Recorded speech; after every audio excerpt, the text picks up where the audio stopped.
આપણને 3200ની નીચેનો ફરી કારોબાર જોવા મળી રહ્યો છે। એક સારી એવી તેજી આપણે છેલ્લા 2-3 દિવસની અંદર જોઈ હતી, પરંતુ આજના દિવસે જુઓ 2 દિવસના લોની નીચે આ કાઉન્ટર ફરી પાછું આવતું દેખાઈ રહ્યું છે।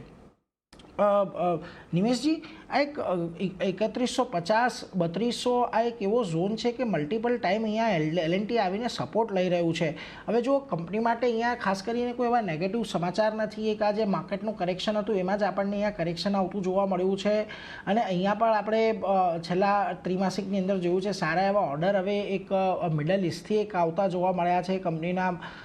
તમને લાગે છે અહીંયાથી જે પ્રકારની પરિસ્થિતિ એલએનટી માટે બની રહી છે, દરેક ઘટાડે અહીંયા બાય કરતા રહેવું જોઈએ?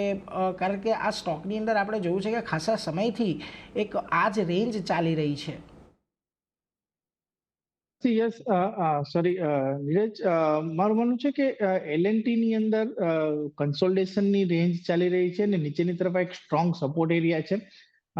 મારું માનવું છે કે જે પ્રમાણે ઓર્ડર બુક છે અને જે પ્રમાણે ઓર્ડર બુકની અંદર કોન્સ્ટન્ટ આપણે વધારો થઈ રહ્યો છે, પર્ટિક્યુલરલી તમે ડિફેન્સ એરિયા જુઓ, તમે ઈપીસી બિઝનેસ જુઓ, અને ડોમેસ્ટિક્સ લેવલ નહીં પરંતુ ઇન્ટરનેશનલ માર્કેટમાંથી પણ ઓર્ડર મળી રહ્યા છે। મારું માનવું છે કે ક્યાંક ને ક્યાંક સ્ટોક એક સારા લેવલ ઉપર ટ્રેડ થઈ રહ્યો છે અને બાયોન ડિપ્સની સ્ટ્રેટેજી ચોક્કસપણે આ કાઉન્ટરની અંદર અપનાવી શકાય।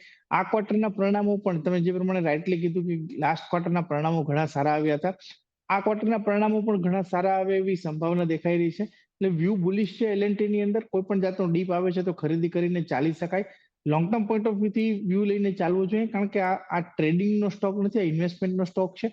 લોંગ ટર્મ વ્યૂથી એલએનટી ની અંદર ખરીદી કરવાની સલાહ છે। મારું માનવું છે કે ફરીથી જો આ ક્વાર્ટરના પરિણામો સારા આવશે તો આપણે 3600 રૂપિયા સુધીની રેન્જ આવતા 2 થી 3 મહિનાની અંદર જોઈ શકીશું।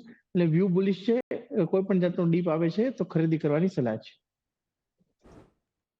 એટલે જુઓ, ખાસ કરીને અહીંયાથી ધ્યાન રાખજો, કોઈ પણ ડીપ આવે તો એક ખરીદારી કરવાની સલાહ બનતી દેખાઈ રહી છે એલએનટીની ઉપર। એટલે એના પર એક નજર અહીંયાથી ખાસ કરીને રાખવાની છે। પરંતુ ફરી પાછા